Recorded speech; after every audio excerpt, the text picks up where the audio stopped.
Assalamualaikum warahmatullahi wabarakatuh. Assalamualaikum. Alhamdulillah. Alhamdulillah. Alhamdulillahilladzi bi ni'matihi tatimmus shalihat. Alhamdulillahi hamdan katsiran thayyiban mubarakan fihi kama yuhibbu rabbuna wa yarda. Asyhadu an la ilaha illallah wahdahu la syarikalah wa asyhadu anna Muhammadan abduhu wa rasuluh. Allahumma shalli wa sallim wa barik ala nabiyyina Muhammadin wa ala alihi wa ashabihi wa man tabi'ahum bi ihsanin ila yaumiddin. Qala Allahu ta'ala fi Qur'anil Karim, a'udzubillahi minasyaitonir rajim. Ya ayyuhalladzina amanu taqullaha wa qulu qawlan sadida yuslih lakum a'malakum wa yaghfir lakum dzunubakum wa may yuti'illaha wa rasulahu faqad faza fawzan 'adzim. Amma ba'd. Baik, teman-teman yang dirahmati oleh Allah Subhanahu wa taala, rekan sejawat rahimakumullah, bersyukur atas segala karunia yang telah Allah limpahkan kepada kita semua ya. Nikmat-nikmatnya, karunia-Nya, rahmat-Nya, mudah-mudahan mengalir pula keberkahan-keberkahannya. Syukur kita masih berada di bulan yang mulia, di waktu yang mulia, dan juga di aktivitas yang insya Allah juga tidak kalah mulianya ya, sehingga mudah-mudahan berlapis-lapis kemuliaan akan tersusul dengan berlapis-lapis keberkahan. Dan kita bersyukur kepada Allah yang telah menganugerahi kita sebuah petunjuk yang sangat luar biasa, yaitu Al-Quran Al-Karim, sebagaimana judul kitab sucinya yaitu Al-Qur'anul Karim. Jadi Al-Qur'an itu disebut sebagai Al-Karim yang artinya adalah dermawan ya. Al-Karim. Karim itu sosok yang mulia yang itu kemuliaannya muncul ketika bisa banyak memberi, bisa banyak berderma, itu disebut dengan Al-Karim. Dan begitulah Al-Quran. Al-Quran siap memberikan segala sesuatu jawaban atas pertanyaan kehidupan kita. Al-Quran siap memberikan solusi dan jalan penerang lah atas apa-apa yang kita butuhkan selama ketika kita hidup di dunia. Al-Quran juga disebut dengan cahaya atau an-nur ya, yang itu sebagaimana pentingnya cahaya dalam penglihatan kita.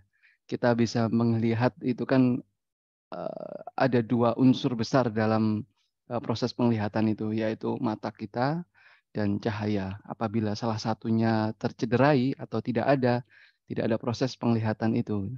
Sesehat-sehat mata kita, sebening-bening lensa kita, ya kita tidak akan pernah bisa melihat dengan jelas atau bahkan tidak bisa melihat apapun ketika tidak ada cahaya yang masuk. Dan begitulah Al-Quran dalam kehidupan kita. Kita tidak akan bisa melihat kehidupan ini dengan jelas. Bagaimana dan bagaimana ini ya caranya mengarunginya apabila tidak ada Al-Quran yang menerangi kehidupan kita. Analoginya adalah ketika kita berada di sebuah aula yang besar, itu kan aulanya luas, luang sekali, lapang, lebar. Itu kita bisa berlari-lari, kita bisa bergulung-gulung di sana tanpa ada sekat dan pembatas.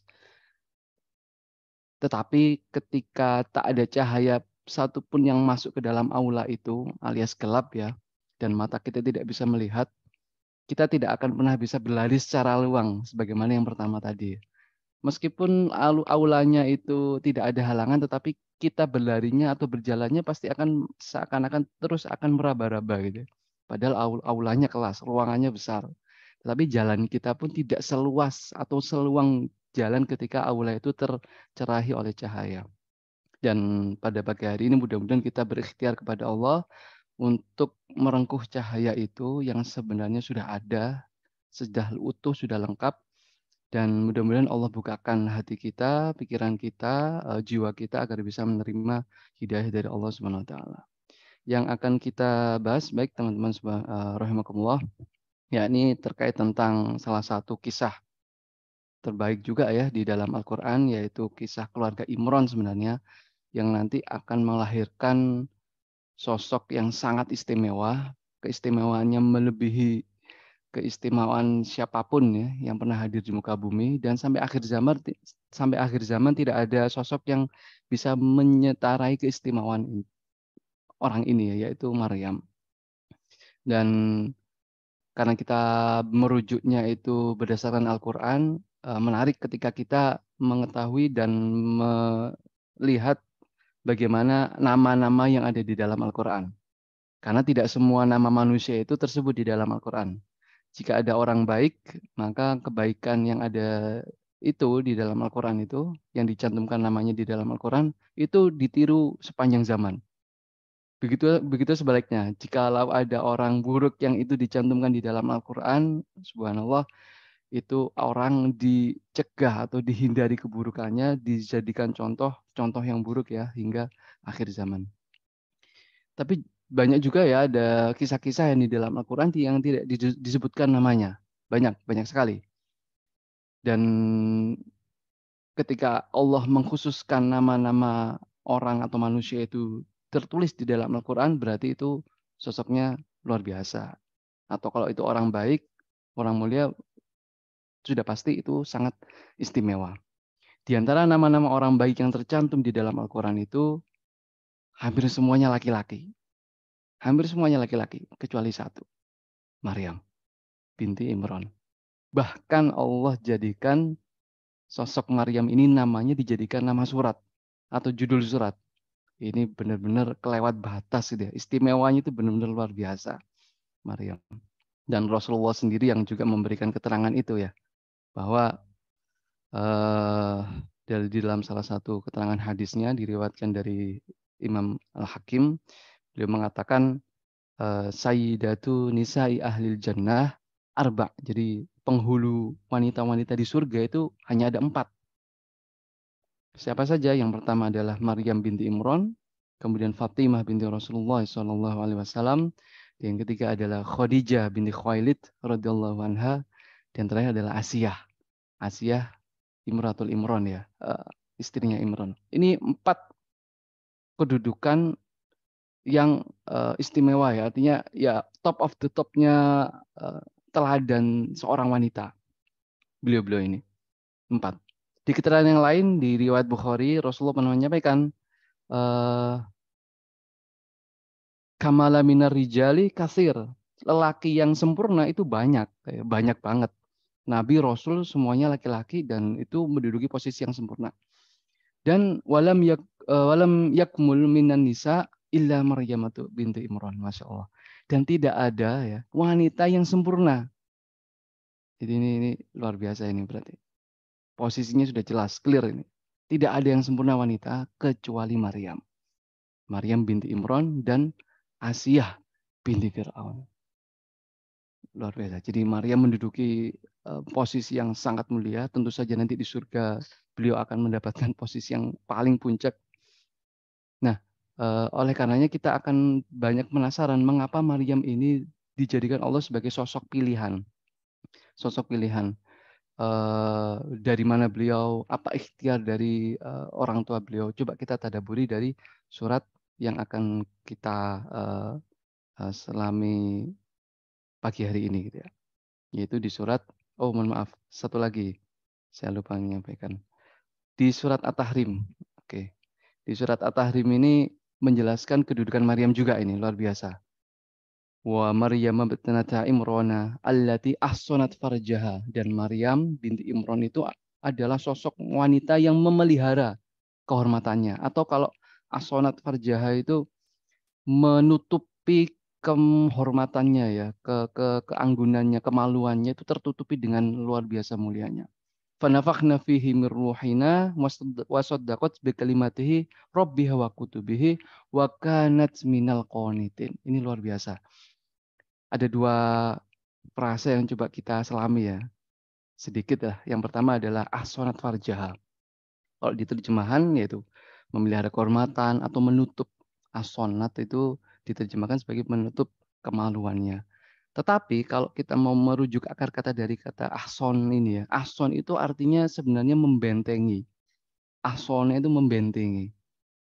Jadi Maryam itu sosok wanita yang bisa membentengi kemaluannya. Menutupi tidak hanya sekedar menutupi saja, tetapi levelnya Maryam itu sudah sampai ke tahap membentengi. Kehormatannya itu benar-benar terjaga seakan-akan ada benteng yang melindungi. Itu kan luar biasa. Pilihan kata Al-Quran itu tidak main-main. Allah memiliki kata ahson yang itu artinya membenteng-benteng ahson itu. Dan kedua adalah wakanat minal qonitin.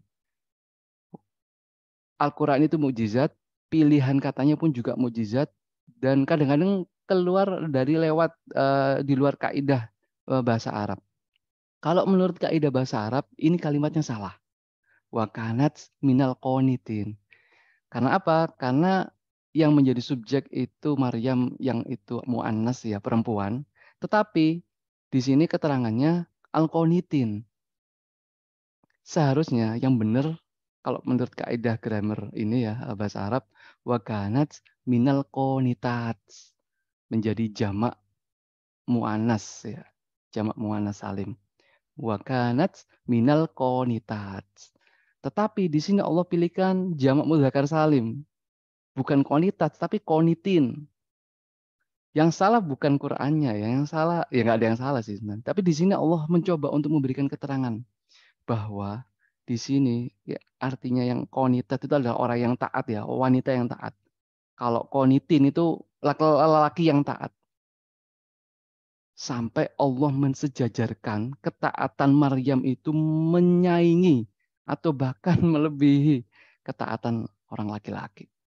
Bagaimanapun juga seorang wanita ketaatannya terbatas. Ya, nanti sedikit ada pembahasannya sedikit bahwa ya seorang wanita dibandingkan laki-laki ada beberapa bab-bab yang itu tidak bisa dijangkau seperti tentang bab ya tahu kalau kita beribadah setiap wanita ada liburnya kan, tidak tidak ada pada laki-laki, sehingga dari situ saja sudah berbeda. Kemudian bab tentang jihad, bab tentang menuntut ilmu, mengikuti apa ya kajian-kajian dan sebagainya. Memang dalam satu sisi di bab itu ada keterbatasan dari segi perempuan.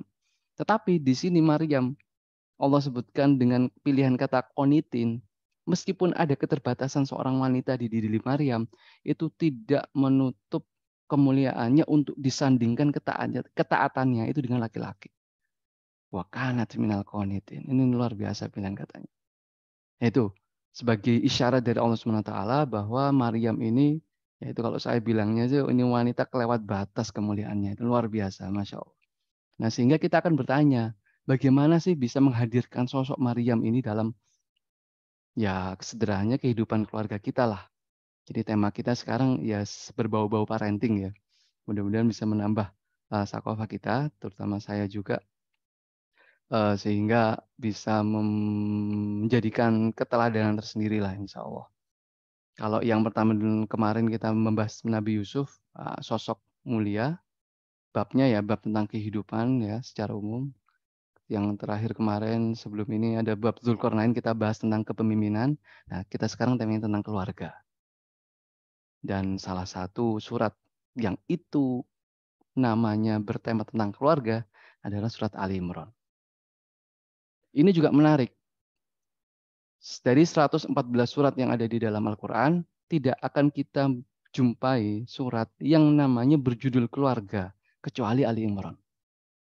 Artinya Al-Quran ini menyuruh manusia ya, kita semua yang membaca, itu jika ingin mencari jawaban tentang permasalahan keluarga, topik keluarga, ya buka babnya Ali Imran.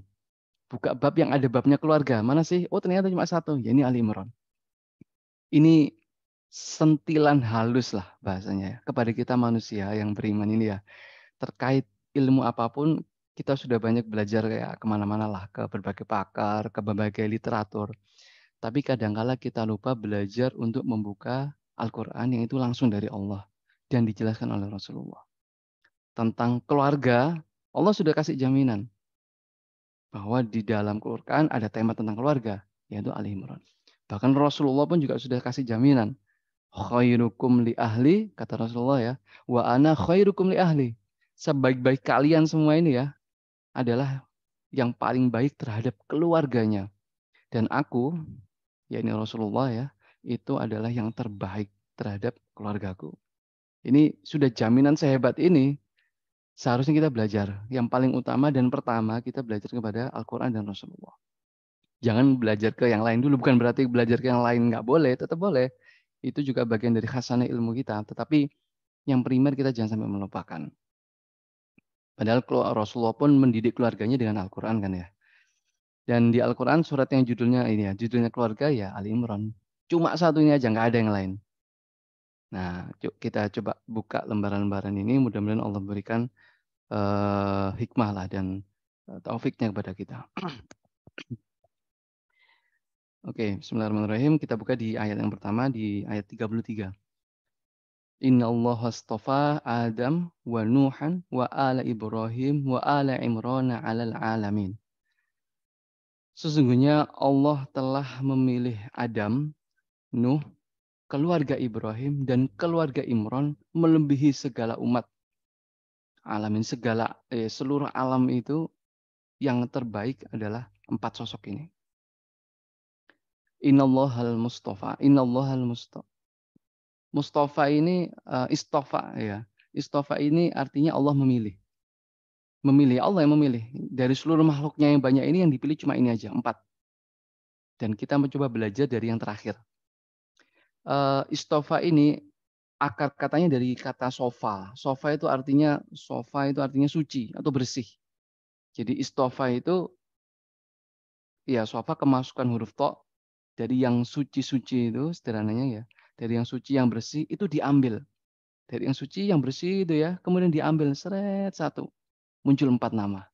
Adam, Nuh, keluarga Ibrahim, keluarga Imran. Makanya Nabi kita Rasulullah SAW kan namanya dijuluki juga Al-Mustafa. Mustafa berarti orang-orang benar-benar sosok pilihan. Maryam juga pilihan. Izinkan saya lompat ke ayat yang 42 ya. Di ayat 42 disebutkan wa idz qalatil malaikah ya Maryam innallaha astafaki. Nah, berarti di sini Maryam juga mendapatkan pilihan dari Allah. Tapi tidak hanya istifa saja kalau Maryam. Wa toharoki wastofaki ala nisa'il alamin. Ada 3 tahap yang dialami oleh Maryam. Yang pertama adalah istofa, yang pertama dipilih. Jadi yang bersih-bersih ini, yang bagus-bagus dipilih, ketemu. Kemudian setelah itu wat toharoki, dibersihin semuanya yang dipilih itu. Kemudian dijajarin lagi yang sudah dibersihkan itu tadi, dipilih satu yang paling bersih dan ketemu satu nama, namanya Maryam. Tadi di ayat 33 yang istofa yang pilihan itu adalah ayahnya, yang ayat 42 yang dipilih anaknya. Wah, ini menarik. Dari ayat 33 yang itu ayahnya sampai ke ayat 42 itu anaknya. Ini bisa menjadi panduan. Gimana caranya dari bapak sampai anak itu semuanya pilihan. Nggak berhenti juga sampai di situ kan. Maryam juga melahirkan sosok yang mulia, sosok pilihan juga, yaitu Nabi Allah Isa alaihissalam. Wah, ini ya itu keluarga terlalu istimewa, kebangetan istimewanya. Bapak istimewa, anak istimewa, cucu juga istimewa. Semuanya istimewa. Tapi pembahasan kita kali ini tidak sampai ke Nabi Isa ya, hanya ke Maryam aja. Oke, kembali ke ayat 33. Para ulama ya itu mengatakan bahwa Imron itu bukan nabi. Bukan nabi. Jadi begitu dimuliakan Allah padahal bukan nabi. Bahkan dari 114 surat yang bertema tentang keluarga, Allah kasih nama bukan nabi. Itu artinya ini bisa kita teladani karena kita juga bukan nabi. Ini menarik. Kan kadang-kala kita apa ya bahasa Jawanya ngeles gitu. Wah, itu kan nabi, itu kan rasul. Bedalah dengan kita. Nah, sekarang Allah untuk tema keluarga, Allah pilihkan sosok yang bukan nabi. Dan nanti untuk melahirkan Maryam itu dari ayat 33 sampai 42 atau sampai 38 nanti itu prosesnya adalah proses yang manusiawi ternyata. Dan itu Imron dijadikan pilihan dari Allah SWT. Imron yang bukan nabi itu namanya disejajarkan dengan Adam, dengan Nuh, bahkan dengan Ibrahim. Itulah biasa Imron berarti. Analoginya kalau orang-orang ngumpul gitu ya, semuanya pemimpin-pemimpin, orang-orang penting, ternyata ada satu orang nyempil di sini, nggak kenal ini, siapa ini, bukan pemimpin, bukan orang penting, tapi ternyata memang orang ini layak duduk di situ. Best of the best-nya lah. Padahal kalau disandingkan lah ya, Nuh dengan Imron, ya kan, seperti di ayat ini ada Nuh dengan Imron. Itu kan sama-sama mulia. Nuh mulia ya, secara sosok pribadi mulia, nabi, rasul, ulul azmi juga ini Nabi Nuh. Nah, tapi begitu bicara tentang keluarga ya, Allah puji Imron. Tetapi Allah tegur Nabi Nuh. Kalau teman-teman tahu kisahnya Nabi Nuh sama anaknya ya di surat Hud. Di surat Hud itu kan anaknya terombang-ambing di atas ombak. Nabi Nuh berada di kapal, itu kan dipanggil, ya bunayya irkam ma'ana gitu ya. Ayo ikut naik ke kapal ayo. Nggak ada penolong lain ya, ikut nak. Enggak, wah ayah aku bisa menyelamatkan diriku sendiri. Wah, sombong banget. Akhirnya ditelan ombak, kemudian Nabi Nuh mengadu kepada Allah, ya Allah, anakku ya Allah, kayak gitu kan ya di surat Hud itu. Tapi ternyata ditegur. Itu bukan keluargamu, itu bukan termasuk keluargamu. Jadi urusan keluarga Allah perintahkan belajar ke Imron, bukan belajar ke Nabi Nuh. Sama, urusan keluarga kita tidak belajar ke Nabi Adam. Nabi Adam juga nggak disebut dengan keluarganya. Tahu kan? Anaknya ada yang bermasalah, anaknya Nabi Adam.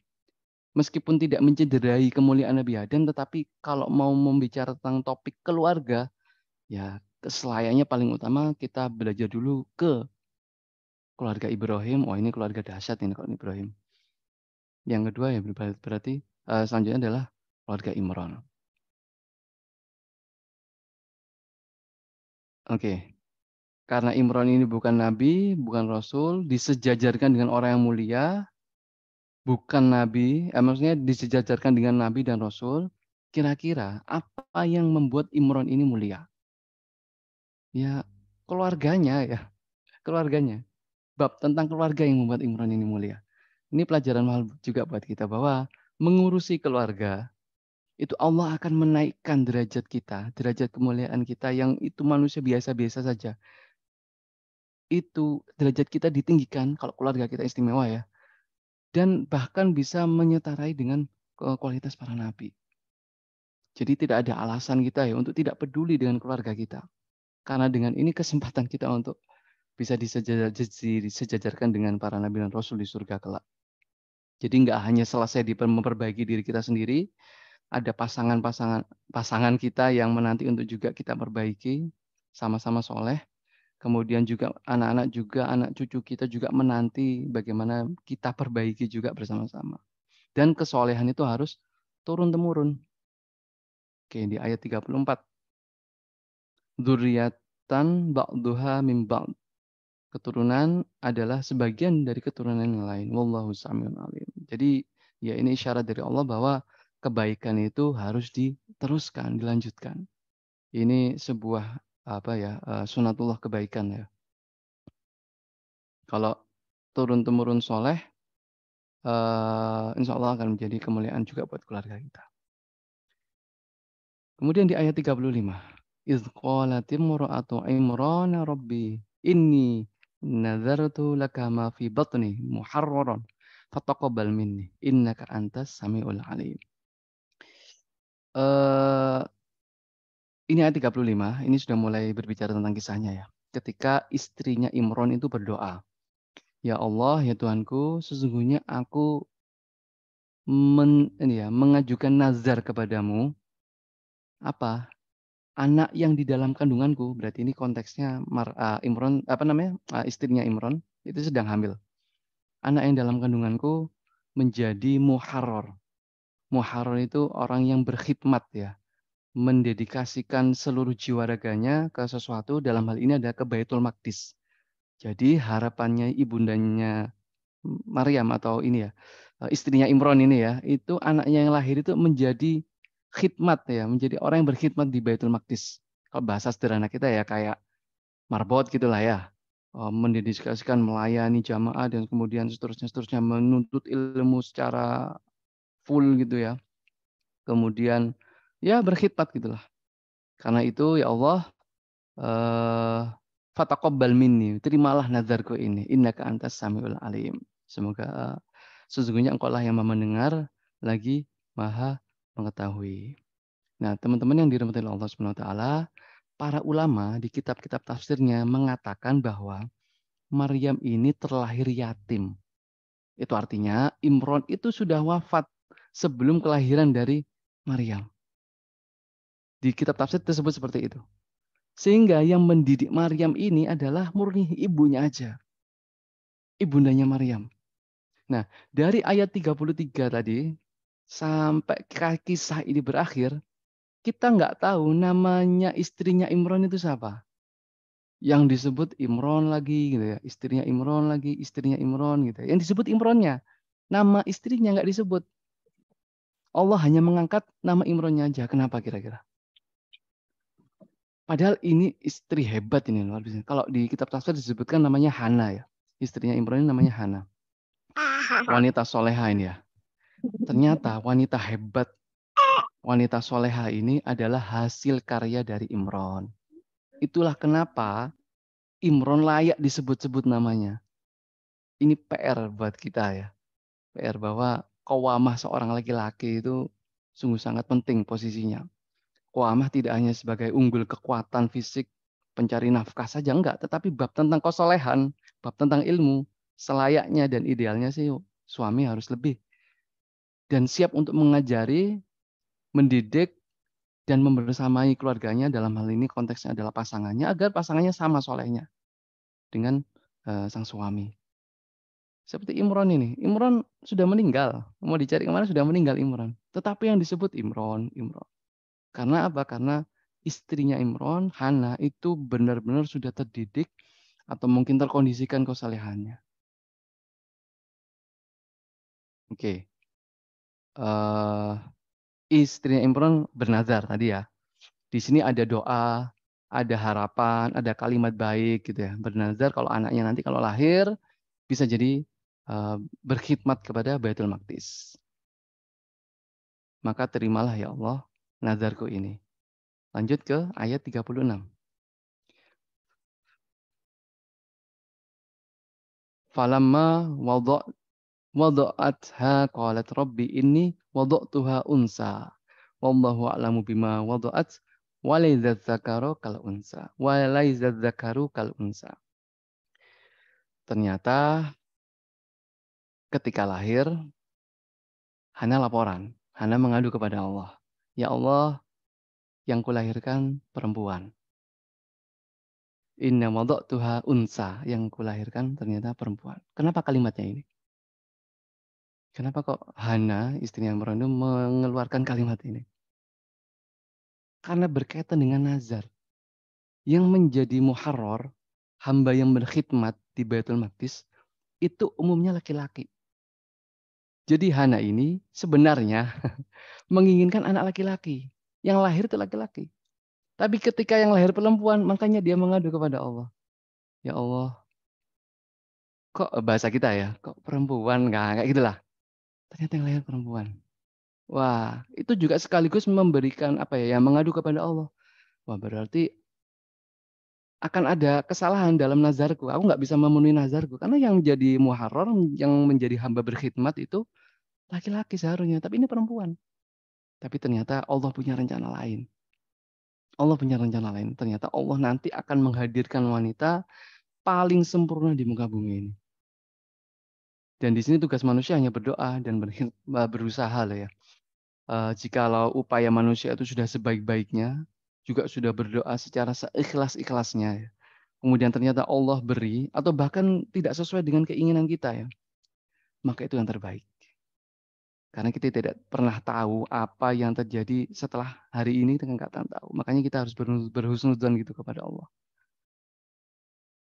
Dan nanti Allah berkehendak ya masih tetap bisa berkhidmat. Wanita ini masih bisa tetap berkhidmat. Hiburan buat istrinya Imran. Nah, salah satu frase kalimat di ayat ini yang menjadi juga hiburan buat istrinya Imran adalah ini. Walaizat zakaru kal unsa. Allah bilang kepada Hana ini bahwa laki-laki ini tidak sama dengan perempuan. Laki-laki tidak sama dengan perempuan. Ini ya, kalimat ini digarisbawahi, distabilu, ditebeli bahwa laki-laki itu beda dengan perempuan. Oke, dalam beberapa poin babnya mungkin uh, sama lah ya. Ada yang bisa disinkronkan antara laki-laki dan perempuan. Tapi di poin-poin yang prinsip nggak bisa disamakan. tidak untuk dibanding-bandingkan. Nah, maka dari itu ini sebuah hikmah juga buat kita bahwa di kalimat ini sebenarnya ada hiburan yang tersembunyi untuk istrinya Imran ini. Apa itu hiburan tersembunyi? Laisa dzakaru kal unsa. Laisa dzakaru kal unsa. Dalam ilmu bahasa Arab yang sependek saya ketahui ada ilmu yang namanya ilmu balaghah. Ilmu balaghah itu ilmu yang mempelajari tentang sastra atau mungkin keindahan bahasa dan seterusnya. Dan di konteks ayat ini saya pernah dikasih tahu bahwa ini babnya tentang perbandingan, membandingkan satu dengan yang lain. Musabah sama musababih. Jadi yang menjadi musabah di sini adalah zakar yaitu laki-laki, dan yang menjadi musababih ini perempuan, unsa. Contohnya kayak gini, sederhananya kayak gini. Kalau ada kalimat ar-rajul kal asad yang artinya laki-laki itu seperti singa. Itu salah satu cabang ilmu balaghah tadi ya. Ar-rajul kal asad. Laki-laki itu seperti singa. Berarti ini kan konteksnya berarti kekuatan, kehebatan, power gitu ya. Laki-laki itu seperti singa. Pertanyaannya, laki-laki sama singa kuatan mana? Kuatan singa. Karena singa dijadikan objek untuk dibandingkan dengan yang laki-laki. Oh, laki-laki ini sekuat singa. Konteksnya kayak gitu. Mudah-mudahan paham ya. Mudah-mudahan paham. Ini pemahaman yang sederhana lah. Kalau kita tarik ke ayat ini, antara zakar dan unsa berarti kuatan mana? Hebatan mana? Kalau di kalimat awal tadi, ya laki-laki beda dengan perempuan. Itu seakan-akan ya yang unggul laki-laki. Tapi kalau kita ke ilmu balaghah, laisa dzakaru kal unsa, laki-laki itu kalau misalnya pakai laisa ya, laki-laki kalau nggak pakai laisa, laisanya dihapus, laki-laki itu sehebat perempuan. Berarti perempuannya yang hebat. Atau kalau pakai laisa dzakaru kal unsa, berarti laki-laki itu tidak sehebat perempuan. Ini hiburan tersembunyi untuk para wanita. Bahwa iya memang beda. Antara laki-laki dan perempuan berbeda, tapi di bab-bab tertentu ada kemuliaan-kemuliaan yang itu hanya bisa disentuh oleh seorang wanita dan tidak akan pernah bisa dicapai oleh seorang laki-laki. Wanita di sini konteksnya bisa lebih unggul daripada laki-laki. Lebih kuat, lebih istimewa. Di beberapa bab. Contohnya yang paling gamblang, ibu lah. Ibu itu, sosok ibu kan ya perempuan ibu. Itu kan tidak pernah bisa disentuh oleh laki-laki. Menjadi sosok ibu. Ada 3 kemuliaan. Levelnya melebihi seorang laki-laki. Seorang anak, kalau ditanya siapa yang berbakti terlebih dahulu, ya ke ibu. Siapa lagi? Ya ke ibu lagi. Siapa lagi? Terus yang ketiga, ke ibu lagi. Baru yang keempat, ke ayahnya. Ini kan berarti kan level seorang wanita lebih tinggi daripada laki-laki di bab ini. Sampai laki-laki nggak dapat juara. Juaranya kalau naik podium, ya perempuan semua, 1, 2, 3. Laki-laki cuma dapat juara harapan 1. Itulah. Jadi teman-teman, bahwa perbandingan ini isyarat lah. Artinya ya antara laki-laki dan perempuan berbeda dan masing-masing memiliki kemuliaan tersendiri di posisinya masing-masing. Itu hiburan ya buat Maryam, buat istrinya Imron tadi yang pengen anak laki-laki, ternyata yang keluar perempuan gitu ya. Ini hiburan tersendiri. Kemudian wa ini samaituha Maryam, dan di sini istrinya Imron, Hana ini memberi nama Maryam. Memberi nama Maryam. Betapa solehnya ibunda ini ya, Hana ini ya. Betapa tebalnya iman istrinya Imron ini. Pemberian nama itu sesuai dengan orientasi dan pemahaman dari yang memberi nama. Makanya nama itu menjadi harapan, menjadi doa gitu ya. Penting dalam Islam, sangat-sangat penting nama. Bab namanya sangat penting. Perubahan kesolehan dari orang tua itu akan berakibat perubahan kesolehan atau perubahan dalam pemberian nama. Umpamanya ya ada 4 anak lah katakanlah. Anak pertama ketika orang tua itu belum ngaji, itu ngasih namanya beda. Harapannya pun juga beda. Dibandingkan dengan mungkin ketika lahir anak keempat, orang tuanya sudah ngaji, sudah lebih soleh, sudah lebih taat, tahu ilmu dunia, ilmu akhirat dan seterusnya, sudah ngaji lah ini ya. Itu ngasih nama beda. Seperti ini Maryam.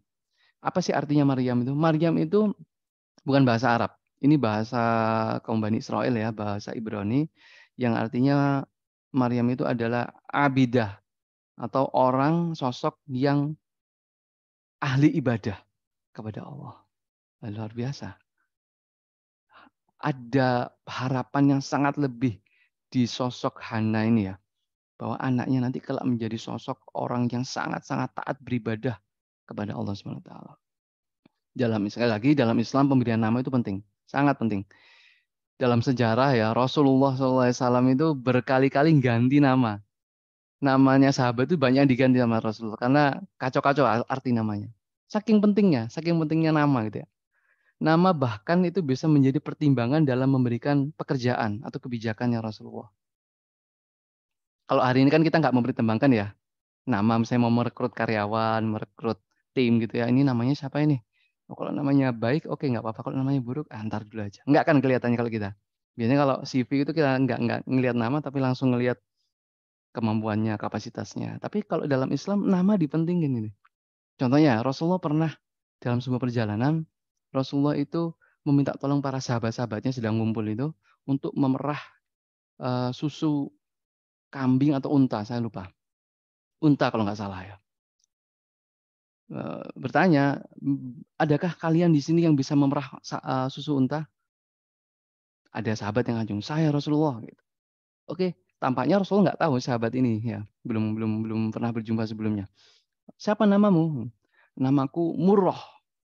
Ditanya oleh Rasulullah namanya. Namaku Murrah ya Rasulullah. Murrah itu artinya pahit. Pahit, artinya murrah itu pahit. Disuruh duduk sama Rasulullah. Udah duduk, nggak jadi. Yang lainnya mungkin ada ya teman apa sahabat yang bisa memerah susu unta. Ada yang ngacung lagi, sahabat. Dan Rasulullah nggak tahu siapa ini. Ditanya namanya, siapa namamu? Namaku Harb. Harb itu artinya perang. Disuruh duduk sama Rasulullah. Nggak usah, nggak jadi. Yang lain. Baru ada yang ngacung. Namanya siapa? Namaku Yaish, wahai Rasulullah. Yaish itu artinya hidup, menghidupi. Ah ya, kamu silakan. Tolong perahkan unta. Sampai segitunya. Nama itu sangat penting. Jadi kalau kita mau ngerekrut karyawan dan sebelumnya itu bisa dipertimbangkan nama. Pilih nama itu. Kalau misalnya ada dua yang imbang gitu ya, wah ini nama yang baik mana? Karena ini yang kita akan berinteraksi dengan mereka sehari-harinya. Dan para ulama itu kalau membahas nama udah detail, udah panjang lebar lah urusan nama. Kalau ilmu apa nama kitab-kitab parenting yang klasik lah ya, kayak kitabnya Ibnu Qayyim itu ya, Tarbiyatul Auladnya Ibnu Qayyim atau mungkin Tarbiyatul Auladnya Nasih Ulwan itu kan bab tentang pemberian nama itu penting. Bahkan ada analisis karakter seseorang itu bisa dilihat dari namanya. Wah, itu lebih dalam lagi itu nanti. Oke, setelah memberi nama, U'iduha bika wa dzurriyyataha minasyaitonir rajim. Ya Allah, aku mohon perlindungan untuknya anakku ini serta keturunannya nanti dari setan yang terkutuk, syaitonir rajim. Jadi, mendidik anak itu kalau berkaca dengan kalimatnya istrinya Imran ini ya, konsep dasarnya adalah menjauhkan anak dari setan. Segala hal yang menjadi kebiasaan dan itu disukai oleh setan, itu nggak boleh ada di dalam anak kita. Nggak boleh. Bahkan nggak boleh ada di rumah kita.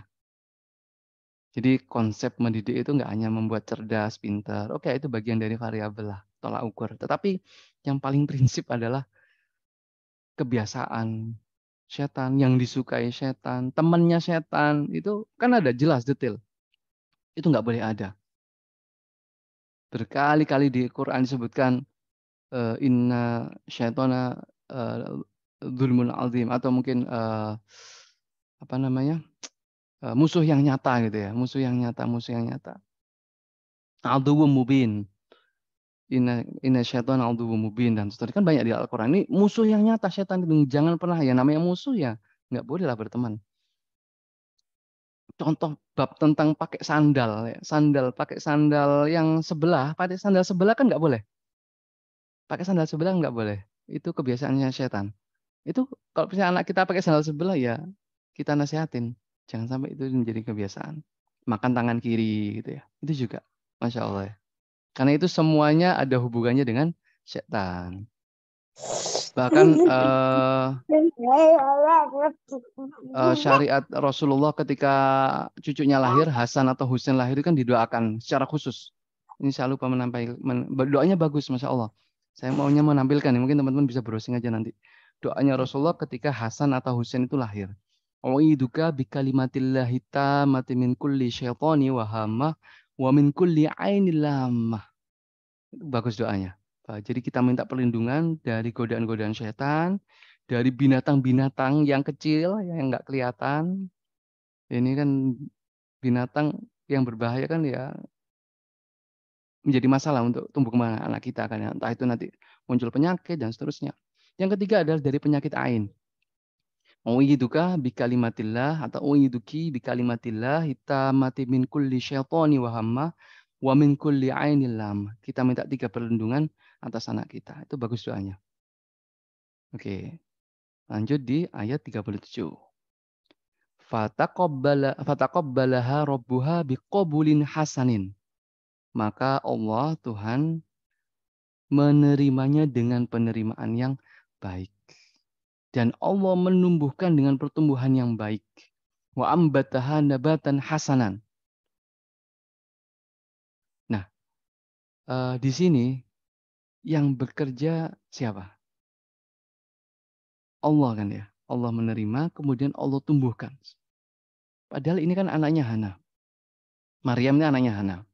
Tapi ternyata Allah langsung ikut turun dalam proses pendidikan atau yang menumbuhkan anaknya ini. Mendidik dan menumbuhkan Maryam ini ternyata Allah turun tangan. Diawali dengan kata fataqabbalaha rabbuha. Allah sudah menerima. Ini muncul, kalimat ini muncul setelah poin-poin sebelumnya tadi di ayat 35 dan 36 tadi. Bahwa Maryam itu akan menjalani proses setadi ya, hamil, benazar, nanti coba saya review lagi. Kemudian apa namanya? Diberi nama yang baik, kemudian dididik dengan dihindari dari kebiasaan-kebiasaan setan. Nah, kalau sudah mendidik anak ini sampai di titik Allah menerima, berarti sudah aman. Sudah aman. Takobul, takobul ini artinya menerima dengan ridho. Soalnya ada nerima tapi nggak ridho. Ada yang nerima udah nerima gitu ya. Oke, saya terima gitu. Nggak ridho. Tapi kalau takobul itu nerima tapi ridho, senang. Ditambah lagi dengan kata hasanin. Biqobulin hasanin. Ini kan berarti penerimaan yang sangat-sangat baik dari Allah Subhanahu wa taala. Jadi kita harus tahu nanti bagaimana caranya kita menjalankan amal didik anak itu sampai Allah itu ridho. Dan kita tahu syaratnya ketika Allah ridho terhadap amal itu kan dua. Yang pertama adalah ikhlas, yang kedua adalah ada ilmunya, ada contohnya yang ya dalam hal ini bisa jadi yang dicontohkan oleh Rasulullah dan orang-orang soleh.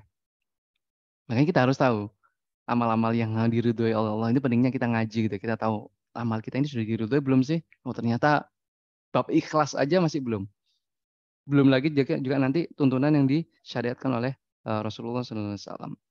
Kalau sudah Allah terima, maka nanti baru kalimat Allah itu masuk. Dan yang bekerja nanti Allah. Selanjutnya Allah yang ngurus. Itu luar biasa. Luar biasa ini. Kalau kita hanya bertumbuh pada kekuatan diri kita saja itu nggak mungkin kelihatannya kalau masalah didik kan ya. Didik anak, didik generasi, ngasuh gitu ya. Libatkan Allah. Ya ilmu kita kan nggak seberapa ya. Apalagi ilmu parenting kan nggak seberapa. Pas-pasan gitu ya. Di kuliah, di bangku kuliah, bangku SMA, SMP kan nggak ada ilmu cara didik anak toh. Syukur kita hari-hari ini juga banyak sekali ilmu parenting. Itu pun kita bingung ini milih yang mana. Banyak sekali ini alirannya. Kadang-kadang kita belajar ilmu parenting gitu, kecepatan kita belajar itu kecepatan dikalahkan oleh kecepatan tumbuhnya anak gitu. Wah anakku sudah gede banget, baru belajar sedikit ternyata sudah nggak ngatasi gitu ya. Makanya pentingnya Allah ridho itu di sini. Jadi kita melibatkan Allah, tidak menumpu kekuatan dan kemampuan hanya di diri kita sendiri. Ya Allah, terima ini ya Allah, ridhoi amal baik ini sebagai amal yang soleh. Selanjutnya Allah terima, kemudian Allah tumbuhkan, dan Allah pelihara sampai berbuah. Begitu Allah, ya begitulah Allah jika sudah menerima ya hambanya ya. Eh, Jika Allah sudah terima amal upaya pendidik itu ya, wa ambataha nabatan hasanan. Allah akan menumbuhkan dengan pertumbuhan yang baik. Ini jaminan garansi dari pencipta ya. Ini luar biasa. Selanjutnya apa? Wa kafalaha Zakaria. Maksudnya gimana ini? Kalau diterjemahan menjadikan Zakaria menjadi pemeliharanya atau pengasuhnya.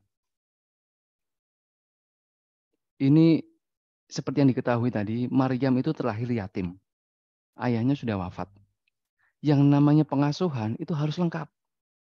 Seseorang anak itu harus bisa mendapatkan kasih sayang ibu dan juga kasih sayang ayah. Kasih sayang ya, kasih sayangnya lah. Meskipun sosoknya nggak ada, ya kasih sayang kalau bisa ada. Itu baru sempurna. Jika hilang salah satunya, ya anak nggak sempurna. Maka untuk menyempurnakannya itu Allah ganti. Maryam nggak punya sosok laki-laki, ya nggak. Maryam nggak punya sosok ayah. Diganti siapa? Ganti Zakaria sebagai pengisi sosok ayah yang sudah wafat dan siap memberikan kasih sayangnya selayaknya seorang ayah kepada anaknya, masya Allah. Dan Zakaria lebih baik dari Imran. Zakaria Nabi, Zakaria Rasul, ilmunya banyak. Maka di sini artinya apa? Setelah Allah terima tadi, kemudian Allah tumbuhkan anak kita dengan pertumbuhan yang baik oleh Allah, Allah akan apa ini ya? Wa kafalaha. Jadi ditutupi kekurangannya, bahkan diganti dengan yang lebih baik. Itu luar biasa ini. Ini efek konsekuensi ketika amal kita itu sudah diterima oleh Allah. Ini baru kelihatan hasilnya. Ibarat tanaman, ya kita tinggal nunggu hasilnya sebenarnya kayak gini. Maka Allah berfirman, eh, belum masuk ke ayat ini ya, ke ayat ke-38, saya sedikit review tahapannya tadi ya. Di ayat 35 Allah membahas hamil istrinya Imran. Kemudian Hana bernazar, anaknya kelak menjadi pengabdi, khidmat ya, muharrar tadi. Ini babnya berarti ada doa, ada harapan yang baik. Ada kehamilan yang baik, bernazar dengan harapan terbaik. Ayat 35. Ayat 36, begitu lahir, istrinya laporan kan? Lah kok perempuan? Nah, Allah lebih tahu. Laki-laki beda dengan perempuan. Sudah tadi ya. Kemudian dikasih nama dengan penamaan yang baik. Maryam. Kemudian dididik dengan konsep pendidikan berlandaskan tidak mengikuti kebiasaan-kebiasaan setan. Dua ayat ini bisa diringkas dengan kalimat apa? Ketika orang tua menjalankan tugas sebagai orang tua sebaik-baiknya. Satu. Ya, satu. Di ayat 37, ya, di ayat 37, eh, setelah orang tua tadi berupaya menjadi orang tua yang baik dan menjalankan tugas sebaik-baiknya tadi ya, di ayat ke-37 Allah terima amal mendidik anak itu. Syaratnya tadi ridho berarti amalnya harus sesuai dengan syarat ridho tadi ya. Kemudian yang ketiga, Allah yang akan mendidik dengan pendidikan yang terbaik. Jadi orientasi pendidikan itu Allah ridho, kemudian Allah yang akan bekerja menjalankan pendidikan terhadap anak kita, yang mengasuh anak kita. Nanti berkesinambungan nanti. Kemudian yang keempat, Allah tutupi kekurangan dan menggantikan dengan yang lebih baik. Oke. Baru yang kelima, yang terakhir, ini yang di ayat 37. Mohon maaf, tadi kelewatan. Di ayat 37 itu ada bab, maaf, saya sedikit kelewatan. Yaitu ketika Zakaria itu heran, kenapa kok ada buah-buahan gitu ya? Buah-buahan, rizki ya. Kalau Zakaria ketika masuk ke Baitul Maqdis, melihat di mihrab itu kok ada makanan gitu ya. Kok ada buah-buahan? Ulama menafsirkan rizki di sini buah-buahan. Qala ya Maryam anna laki hada. Ini dari mana? Rizqan ini dari mana? Ketika ke mihrab, kemudian bertemu dengan menjumpai ada banyak-banyak sekali makanan, buah-buahan di situ. Ini dari mana rezekinya? Kenapa? Karena Zakaria tidak merasa menaruh di situ dan tidak merasa ada orang lain yang juga menaruh di situ. Dan kemudian buah-buahan ini buah-buahan yang tidak sedang ada pada musimnya. Di luaran sana juga nggak ada buah-buahan itu. Makanya nanya Zakaria, "Anna laki hadza?" Ini dari mana, wahai Maryam? Kemudian Maryam menjawab, qalat huwa min indillah. Ini dari Allah SWT, dari sisi Allah. Innallaha yarzuqu man yasha bighairi hisab. Karena sesungguhnya Allah memberi rizki kepada siapa yang dikehendakinya. Artinya di sini ketika pendidikan itu sudah Allah terima, ini kan berarti babnya adalah sesuatu tentang keajaiban. Ya rezekinya buahnya itu juga nggak tahu siapa yang naruh, berarti kan ini benar-benar kekuasaan dari Allah. Ada keajaiban di situ. Makanya di poin yang terakhir, di poin hasilnya, Allah akan memberikan keajaiban-keajaiban pada anak didik kita. Jadi kalau mau dibuat rumus ya, rumus didik anak lah sederhananya. 1 plus 2 plus 3 plus 4 sama dengan 5. Yang satu tadi menjadi orang tua yang sebaik-baiknya. Yang kedua Allah terima. Yang ketiga Allah yang bekerja, mendidik. Yang keempat Allah gantikan, bahkan Allah ini ya ganti yang lebih baik. Baru Allah hadirkan keajaiban pada anak didik kita. Dalam hal ini adalah Maryam. Di sini luar biasa. Kerjaannya orang tua cuma satu. Yang lainnya Allah semua itu. Tapi satu ini benar-benar luar biasa. Nggak main-main ya. Nggak main-main. Satu poin ini benar-benar kita menjadi orang tua yang soleh, kemudian tahu ilmunya dalam mengasuh dan mendidik anak, kemudian tahu kaidah-kaidahnya. Barulah Allah berikan hasilnya. Berupa dalam konteks ini adalah keajaiban-keajaiban dalam diri anak kita. Dalam hal ini adalah Maryam. Ternyata nggak sampai di situ. Lanjutkan ke ayat 38. Hunalika da'a Zakaria Rabbah. Di situ Zakaria berdoa kepada Tuhannya. Zakaria sudah merasakan ada keajaiban-keajaiban yang itu hadir di diri Maryam. Maryam dapat keajaiban. Masa saya nggak boleh dapat keajaiban? Maka Zakaria berdoa. Ya Allah, qala rabbi habli min ladunka dzurriyyatan thayyibah innaka sami'ud du'a. Ya Allah, anugerahilah aku generasi yang terbaik, anak keturunan yang baik. Minta anak Zakaria. Karena Zakaria sampai usia tua belum punya anak. Dapat nggak? Dapat. Siapa? Nabi Yahya. Makanya Nabi Yahya itulah sosok yang sangat ajaib. Ya gimana nggak ajaib? Zakaria sudah tua, beruban, istrinya mandul. Kalau dalam ilmu kedokteran kan ya mustahil bisa punya anak. Makanya Yahya itu anak yang ajaib. Luar biasa. Maryam dapat makanan yang ajaib, Zakaria dapat anak yang ajaib. Jadi kalau mau dibunyikan, hikmahnya seperti ini.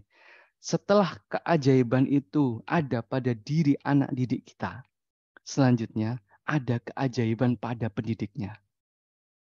Hidup seorang pendidik, ayah, orang tua, guru, atau siapapun itu, yang itu profesinya mendidik, itu akan penuh dengan keajaiban. Orang bilang nggak mungkin, istrinya mandul gitu ya, Allah bilang mungkin. Zakaria sudah tua, tulang sudah rapuh, sudah ubanan, dan seterusnya. Mungkin. Nggak ada ceritanya ya, orang beriman itu kehabisan jalan. Jadi,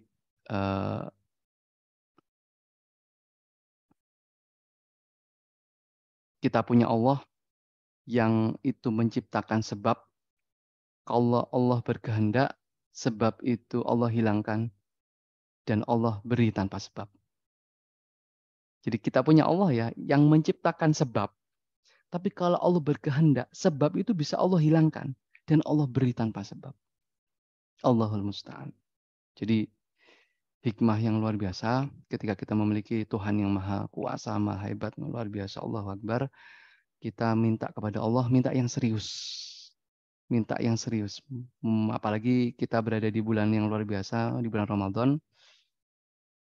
Bulan penuh berkah, bulan Al-Quran, bulan berdoa. Harapan kita bisa dihadirkan oleh Allah keajaiban-keajaiban dalam kutip ya, dalam kehidupan kita. Dan yang terakhir, salah satu indikator ketika amal itu sudah benar, entah itu amal mendidik anak, sudah kita berupaya, bekerja, dan seterusnya, itu ada hasil yang itu muncul yang kita upayakan itu nggak sebanding dengan eh, apa namanya hasilnya itu nggak sebanding dengan apa yang kita upayakan. Jadi kita melakukan sesuatu itu beramal, ternyata hasilnya itu di luar dugaan kita. Ajaib kan? Itu berarti tandanya amal kita diterima. Amal kita diterima. Dan mendidik anak itu menghadirkan keberkahan, keajaiban yang berlapis-lapis. Tidak hanya untuk anak kita saja, tetapi keberkahan itu juga menyelimuti diri kita sebagai pendidik. Itu mungkin beberapa poin-poin yang mungkin bisa kita ambil hikmahnya dari kisah Maryam ya, bagaimana pertumbuhan Maryam dari awal yang itu benar-benar bisa kita tiru sebenarnya. Bukan hal yang mustahil untuk kita ulang di hari ini. Kita menjadi sosok yang luar biasa menjadi orang tua, kemudian harapan paling utama adalah amal kita mendidik itu Allah terima. Dengan begitu Allah akan bekerja dengan luar biasanya, membersamai anak kita, mengatur, mendesain kehidupan kita, hingga nanti Allah menghadirkan keajaiban-keajaiban dalam kehidupan kita. Allahu Ta'ala alam bisawab, mungkin itu yang bisa saya sampaikan. Saya mohon maaf yang sebesar-besarnya, jikalau ada banyak kekurangan, saya kembalikan kepada Dr. Agung. Alhamdulillah, matur nuwun sangat Ustaz. Jazakallah khair atas pemaparan yang diberikan. Bagi hadirin yang ingin bertanya, berdiskusi, atau curhat, ya boleh guys, dipersilakan secara Curhat langsung melalui kolom panjang chat. malah curhat. Monggo.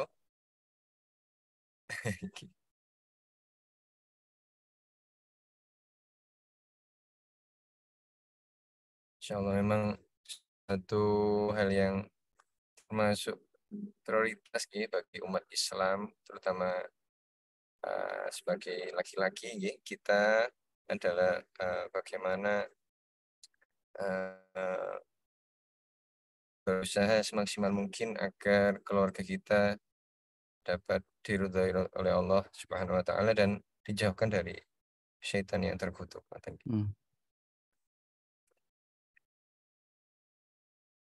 Kalau misalkan saya bertanya Ustaz, dalam keseharian kita di saat-saat ini ya, Yeah. kita banyak menemui keluarga yang seorang laki-laki dan seorang perempuan sama-sama bekerja gitu. Sama-sama bekerja, apalagi mungkin sama-sama dokter, sama-sama sibuk ngoten nggih. Nah, itu bagaimana tips-tips agar tetap bisa Hmm. menghadirkan keluarga yang seperti Imron gitu. Ngoten. Mohon masukannya Ustaz. Beneran ini jadi ada curhat. eh ini tiba-tiba jadi ahli parenting nggak? Enggak ya, maksudnya ini sharing aja lah mungkin ya. Bagaimana kalau seorang orang tuanya sama-sama bekerja gitu ya, bagaimana membersami anaknya. Yang jelas seorang orang tua itu punya prioritas lah ya, atau seorang manusia lah, manusia itu punya prioritas dalam kehidupannya. Kita nggak tahu lah latar belakang keluarga masing-masing kan beda-beda. Ada yang memang dari segi kesejahteraan cukup sehingga nggak perlu bekerja, masya Allah itu keberkahan luar biasa, apa kemuliaan tersendiri atau mungkin keistimewaan tersendiri. Ada juga yang harus bekerja dua-duanya untuk memenuhi apa namanya kesejahteraannya atau yang lain atau mungkin ada sebab-sebab yang lain yang itu membuat keduanya tidak hadir di rumah gitu kan ya. Intinya adalah satu tadi ya. Jadi wah ini juga berat berat amat ini. Jadi eh, laki-laki atau mungkin seorang suami harus tahu posisinya itu di mana saja, bagaimana. Dalam kaidah Islam panjang, banyak ya, dan panjang lebar ini membahas masalah ini. Begitu juga perempuan atau ibu atau istri di sini posisinya dalam Islam itu apa, di mana, dan mana-mana porsi yang penting. Itu dulu. Jadi kalau kita nggak tahu, nanti akan tumpang tindih. Kita akan ketutupan dengan kebutuhan yang tersier, padahal yang primer itu nggak nggak apa namanya nggak ketutup atau mungkin